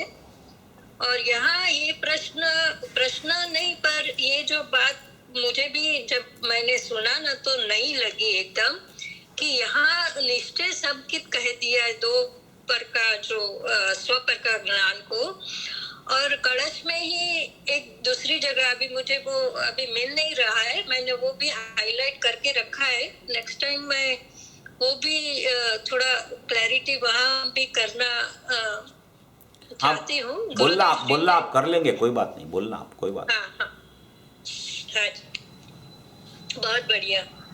હા તો કોઈને હવે પ્રશ્ન હોય તો પૂછી શકે છે. આઈ નો પ્રશ્નો તો ઘણા થઈ શકે એવા છે ને સમજાઈ બી જાય એવું પણ છે. સો વોટેવર. ચેતનભાઈ જય જીનેન્દ્ર, સ્વપરનું જ્ઞાન એને નિશ્ચય કીધું કારણ કે તમે સ્વભાવથી ઉપાડ્યું એટલે ને સ્વભાવ છે એનો સ્વભાવ એટલે. બરાબર. અને પ્રકૃતિ એટલે ઔદાયિક ભાવો ને છે કર્મની, औदायिक भाव आवे ने. हाँ, वो रागादि भाव, औदयिक भाव, वो सब एक भाव। बराबर. कर्म प्रकृति भाव माने कि कर्म की प्रकृति के निमित्त से होने वाला अपनी पर्याय का विभाव, उसको प्रकृति का स्वभाव कहने में आता है। बराबर. तो जे આપણે સાધારણ કહેતા હોય છે ને કે જ્ઞાનીને રાગ છે, રાગનો રાગ નથી, આવી વાત થઈ. वो मिथ्यात्व नहीं है, इसलिए राग का राग नहीं है। राग है इसलिए अस्थिरता जन्य राग है, और राग का राग नहीं है इसलिए मिथ्यात्व उसका चला गया है। इसलिए ज्ञानी को ज्ञानपना है, मिथ्यात्वपना नहीं है, ऐसा उसका मतलब। અને અજ્ઞાની રાગને વેડે છે ને રાગ સાથે એકત્વ કરે છે, જ્ઞેય સાથે નહીં. રાઈટ? એમાં ઘણો ફેર છે. एकदम बराबर, एकदम। वो तो पृथक द्रव्य से तो कोई एक वेदन होता ही नहीं। वो अपने ही द्रव्य में अपनी पर्यायों का ही वेदन अपने ज्ञान में जानना चलता है, उसका स्वीकार नहीं है तो उसको राग का वेदन कहा जाता है, ऐसा।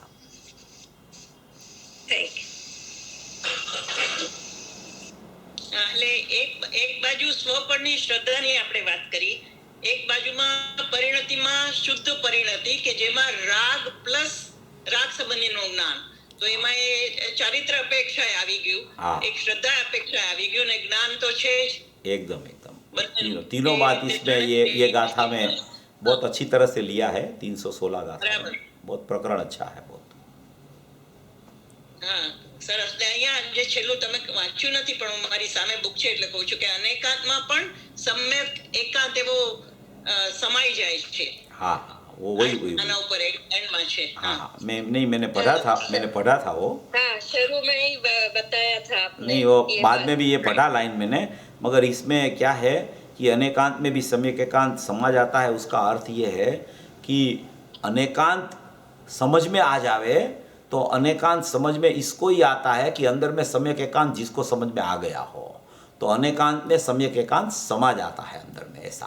तो यहाँ वो प्रकरण चला ना कि दो की श्रद्धा उसका नाम समकित है, वो अपेक्षा से यहाँ अनेकांत की ज्ञान की चर्चा में अनेकांत लेके उसमें श्रद्धा का विषय श्रद्धे भी समा जाता है, ऐसा कहना चाहते हैं यहाँ, ऐसा। હા બરાબર, એ જ તમે કહ્યું આગળ. that was the key point for today. Okay, હવે પ્રશ્ન બેન કે હા જે પણ હોય ગીતા.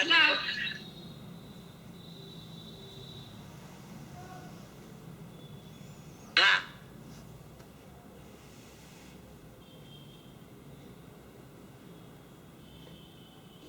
के कलश जब आप खोलेंगे तो मन का लेगा, ऐसा भी आवाज नहीं आया आपका प्रश्न, समझ में नहीं आया। 252 एक्चुअली गीता में 252। हाँ 252 कलश जब आप लेंगे तो ये शादवाद अधिकार की बात आएगी, तो उसका अभी उल्लेख हो ही गया, और उसके बाद बहुत अच्छी तरह से आप खोलेंगे ऐसा हमको मालूम है, और उसमें ज्ञान का विस्फोट ही हो जाएगा ऐसा लग रहा है। हाँ, 252 तो बहुत अच्छा है कलश। ये कलश सब आचार्य भगवान के अच्छे ही होते हैं। कोई भी कलश ले लो आप कोई भी कलश ले लो, आचार्य भगवान तो अपनी परिणति में केली करते करते करते करते विकल्प आता है तो लिख देते हैं, राग का कलश होवे ने उसमें भी वितरागता निकलती है। 174-75 नंबर का कलश है, 174 नंबर, 175 नंबर। 174 में प्रश्न है, 175 में उसका उत्तर है कि राग की ही बात की है वहाँ। राग का कारण क्या, राग का कर्ता कौन और राग का कारण क्या, अकेला अकेला राग होता है कि नहीं होता है, उसमें उपादान और निमित्त दो अपेक्षा से वहाँ सिद्ध किया, उसमें भी सम्यक दर्शन हो सकता है। ये सब कलश बहुत अच्छे होते हैं। अपनी ज्ञान चक्षु खुलनी चाहिए, बस यही बात है मूल तो और कुछ नहीं है। और मेनली तो ज्ञानी का आश्रय पकड़ने अगर आ जाए, इसका एकदम, हाँ, आश्रय अगर पकड़ने आ जाए तो हाँ, उसको सिद्ध क्या करना है, वो कहाँ ले जाना चाहते हैं, वो पकड़ में आ जाए तो एकदम पता चल जाता है। बहुत अच्छा प्रकरण होता है ये सब। हाँ, उषाबेन दोषी ના ભાઈ મારે તો ખાલી આ વાત આવીને તો ભાઈ ગપ્તિ ક્રિયાથી પણ સમજાવ્યું છે ને 270 269 માં, અને સાથે સાથે ત્યાં ઓલું ગાથા 71 માં સ્વયં સ્વભવતુ સ્વભાવઃ એના જેવી જ અહીંયા વાત થઈ ને, બેસિકલી જ વાત થઈ છે। स्वस्य भवनम तु स्वभाव, वो 71 गाथा है। हाँ, और वहाँ जो वहाँ आपने दूसरा कौन सी गाथा बोली अभी, वो 269 हाँ 270, वहाँ ज्ञायक ज्ञप्ति और ज्ञान गुण तीनों लिया है ना वहाँ, वो बहुत अच्छी गाथा है। उसमें यही सिद्ध किया है, ज्ञप्ति क्रिया सिद्ध की है वहाँ। હા એટલે આવી જ વાત છે, हाँ, हाँ, આ જરાક જુદી રીતે લીધું છે, ગપ્તિ ક્રિયા પર ભાવ આપ્યો છે વધારે, हाँ हाँ हाँ, नहीं नहीं, वो बराबर है, અહીંયા वो भी તમે આજે સમજાવ્યું। वहाँ भी यही सिद्ध करना है। वो सभी गाथा और सभी जगह पे राग से पृथक का सिद्ध करने की बात आचार्य भगवान ने और ज्ञानियों ने कही है। कहीं भी ज्ञान से पृथक करने की बात नहीं कही है। सभी जगह राग से पृथक होने की चर्चा आचार्यों ने और ज्ञानियों ने कही है। जब राग से पृथक हो जाता है तो ज्ञान नायक से अभेद हो जाता है, ऐसी चर्चाएं पूरे शास्त्रों में आई है। अभी दृष्टि का विषय बताना हो तो वो ज्ञान पर्याय से पृथक नायक बताते हैं, वो ज्ञान पर्याय से पृथक नायक बतावे तब भी ज्ञान अभेद हो जाता है। माने कि राग से भिन्न पड़ने की बात ही पूरे शास्त्रों में लिखी गई है। उस अपेक्षा से ही अपना विचार बराबर चलना चाहिए, ऐसी बात है। એટલે એમ કેન પ્રકારે ને ગમે એમ કરીને આચાર્ય લાવવું છે તો આપણે દ્રષ્ટિના વિષય પર જ પણ એક જુદી રીતે બતાવી છે हाँ બસ। बराबर। हाँ जी, मंजूरी बेन તમને ક્વેશ્ચન છે? પ્રણામ ચેતનભાઈ। हाँ હવે છે ને ઘણીવાર એવું થાય કે એકદમ અજ્ઞાન દશાની જેમ જ એકત્વ બુદ્ધિ એકદમ થઈ જાય રાગ સાથે, અને પછી થઈ ગયો એ પ્રક્રિયા પછી તરત જ સમજાઈ જાય કે અરે રે આ શું થઈ ગયું। बराबर। તો ત્યારે એટલું બધું પશ્ચાતાપ થાય, પણ એ કઈ દ્રષ્ટિકોણથી કેવી રીતે એને જોવાનું આપણે કે આપણે આ વસ્તુ ફરીથી ન થાય અને આપણી શ્રદ્ધા જે છે એ દ્રઢ થઈ શકે। हाँ तो वो आपके ख्याल में आया ना कि ये काम हो गया, वो बराबर नहीं हुआ, ये अज्ञानत्व हो गया, ये ख्याल में आया ने, वो ख्याल आया, वो भी एक बहुत बड़ी चीज़ है, बहुत अच्छी चीज़ है, वो ख्याल में आया वो। और दूसरी बात ये है कि जिसके सचमुच ख्याल में आ जाता है ना, सचमुच ख्याल में आ जाता है और उसको पता चल जाता है कि ये विभाव है और विभाव दोष है और दोष से मेरे को बंध होता है और बंध का फिर उदय आएगा तो फिर मेरे को बंध न होवे, ऐसा विचार जिसको चलता है उसको बार बार बार बार बार बार फिर विभाव नहीं होता है। पूज्य बेनश्री ने लिखा है कि बंध समय जीव चेतिए, उदय समय सा उचाट। तो बंध का समय जो हो गया उसको ज्ञान हो गया, पकड़ में आ गया कि ओहो ये तो पूर्व पर्याय में बंद हो गया, ये वर्तमान पर्याय में भी बंद हुआ, ये फिर भी बंद हुआ, ये बंद होता रहता है, विभाव चलता रहता है, विभाव चलता रहता है। तो उसको ऐसा पता चल जाता है कि ये विभाव है वो परलक्ष्य से होता है, मेरा स्वभाव से नहीं होता। तो वो परलक्ष्य से होने वाला जो विभाव है उससे वो भिन्नता के लिए अपने स्वभाव पर तक जाने का पुरुषार्थ उसको चालू करना चाहिए कि ये विभाव को तो मैं रोक नहीं सकता, विभाव को कोई नहीं रोक सकता, किसी की ताकत नहीं है। ज्ञानी भी विभाव को नहीं रोक सकता। ज्ञानी के भी असंख्य प्रकार के विभाव चलते रहते हैं, वो रोक नहीं सकता उसको, मगर वो वहां से अपनी दृष्टि उसने उठा ली है, वहां से अपना ज्ञान को उसने उठा लिया है, इसलिए अपना कब्जा नायक भाव का उसने कर लिया है। ऐसे ही अज्ञानी जीव को जब उसका दोष पता चल जाता है कि ये दोष हो गया, अभी मैं क्या करूं, ये दोष तो होता ही रहता है। अभी अपन सवेरे से रात तक अपना विचार करें तो दोष तो होते ही रहते हैं प्रत्येक समय में। अभी अपन क्या कहें उसको, उदय की स्थिति है वहाँ, यहाँ पर्याय में दोष की स्थिति है, और उसी समय में ज्ञान में जानना चलता है, और ज्ञायक भाव तो स्थिर तत्व बैठा है। तो ज्ञानी क्या करते हैं कि वहाँ से अपना उपयोग को हटा लेते हैं कि मैं उपयोगवान परमात्मा हूँ, मैं ज्ञायक परमात्मा हूँ, मैं ध्रुव परमात्मा हूँ, वो निर्दोष परमात्मा है, उसमें दोष नहीं है, वो तो एक रूप अखंड वस्तु है। ऐसा उसको ख्याल में आ जाता है तो दोष होने पर भी एकत्व बुद्धि नहीं होती है।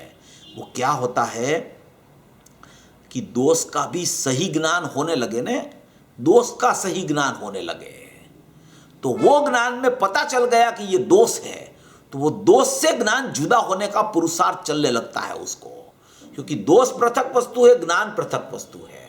ऐसा उसको बार बार भेददान करते करते करते करते करते ख्याल में आ जाता है, तो फिर वो वहाँ से पृथक हो जाता है, क्योंकि दोष को वो मिटा नहीं सकेगा, अपना स्वभाव की तरफ जा सकेगा।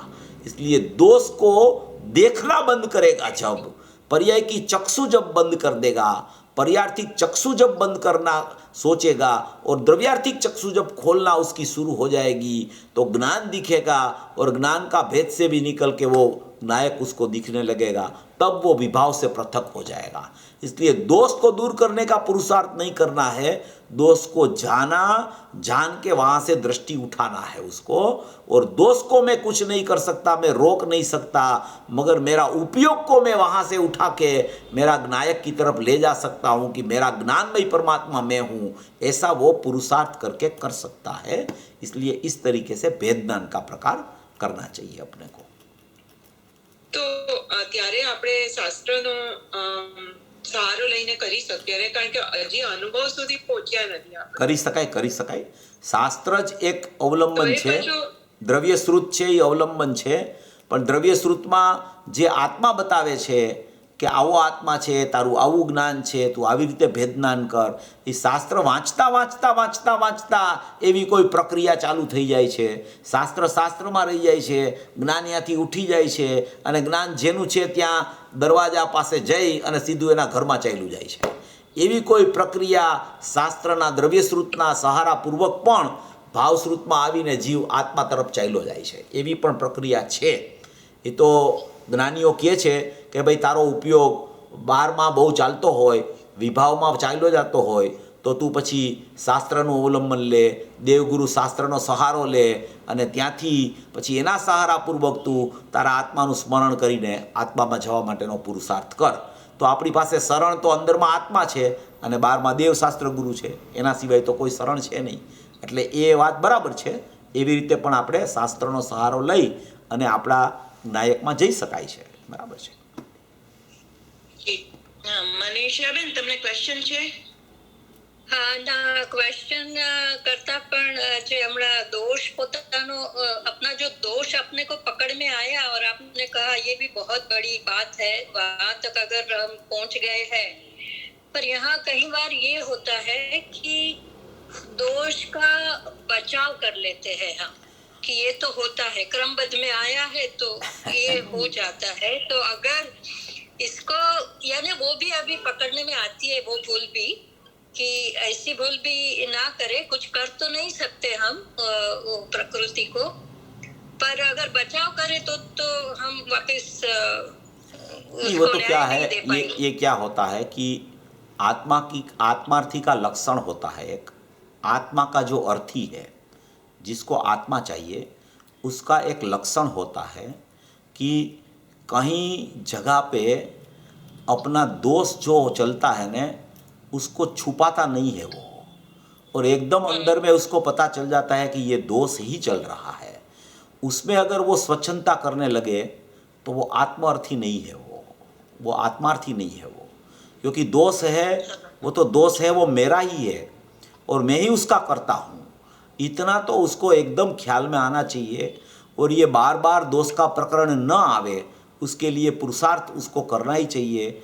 और देखो, क्रमबद्ध की बात अलग है, पुरुषार्थ की बात अलग है। जो सतत पुरुषार्थी होता है अपना आत्मा को जानने के लिए, अहम करने के लिए, जब सतत पुरुषार्थी जो बनता है, वो सतत पुरुषार्थ चलता होने पर भी जिसको वो पर्याय में सम्यक प्रकट नहीं होता है, उसको ही अधिकार है क्रमबद्ध बोलने का।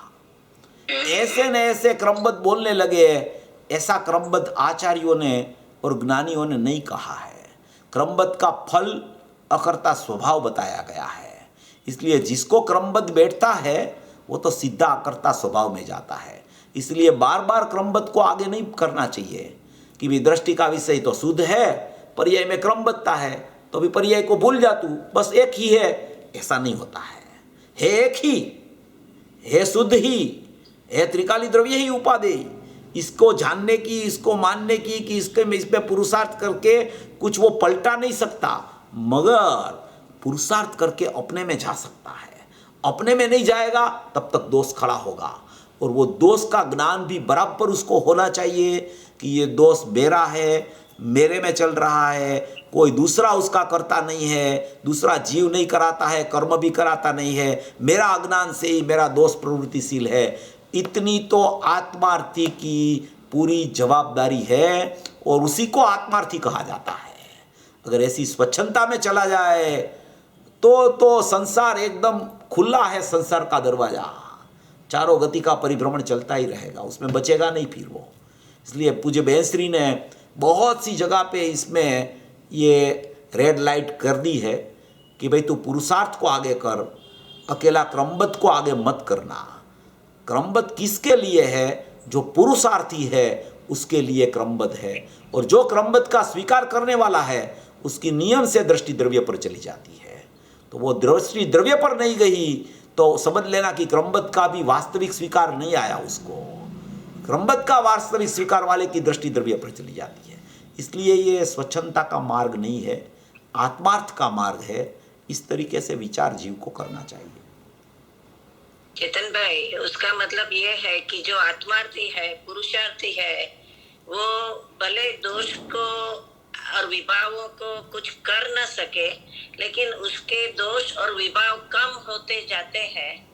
वो तो बात सत्य है ना कि वो जैसे ही पुरुषार्थ आगे करता है तो विभाव एकदम कम होते जाते हैं। सही बात है, ऐसा ही होता है, ऐसा ही होता है। हाँ। वो तो एकदम तराजू की तरह है, जहाँ वजन डालो वो पल्लू नीचे बैठता है, बाकी का ऊंचा हो जाता है। ये तो पूरा धर्म कांटा है, पूरा धर्म कांटा में कुछ नहीं डालो तो वो मध्यस्थ रहता है। अभी धर्म कांटा में वजन कहीं पे आप दे दो तो वो उसकी महिमा आ जाती है। ऐसा है, ये धर्म कांटा का काम है ये सब इसमें। बहुत अच्छा।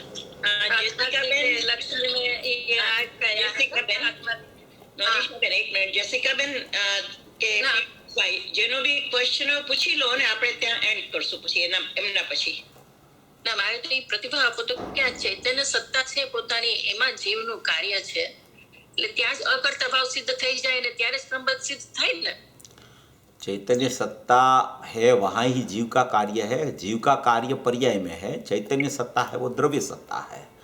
तो कार्य पर्याय में होता है, और कार्य प्रकट हुआ तो उसका कारण और दूसरा कोई नहीं होता है, एक द्रव्य की दृष्टि ही उसका कारण बनती है।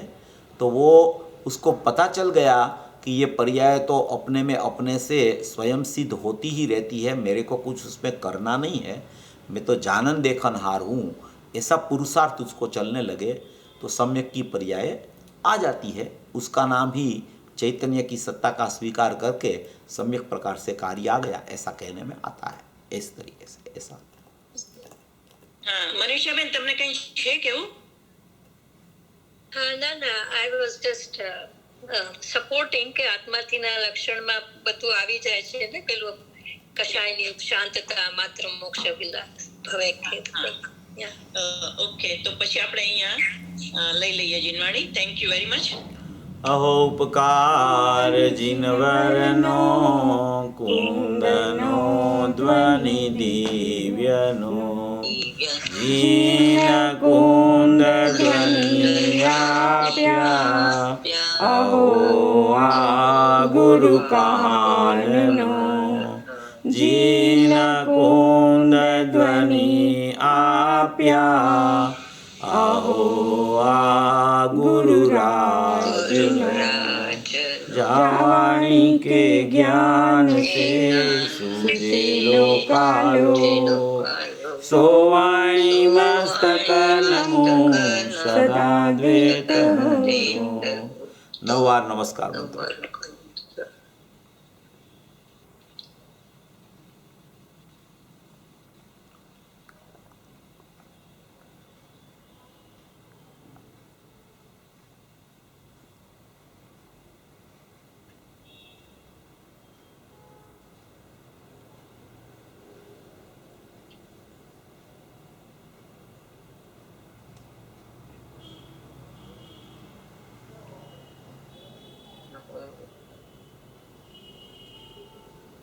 बोलो मंगलमय जिनवाणी मातनो जय हो।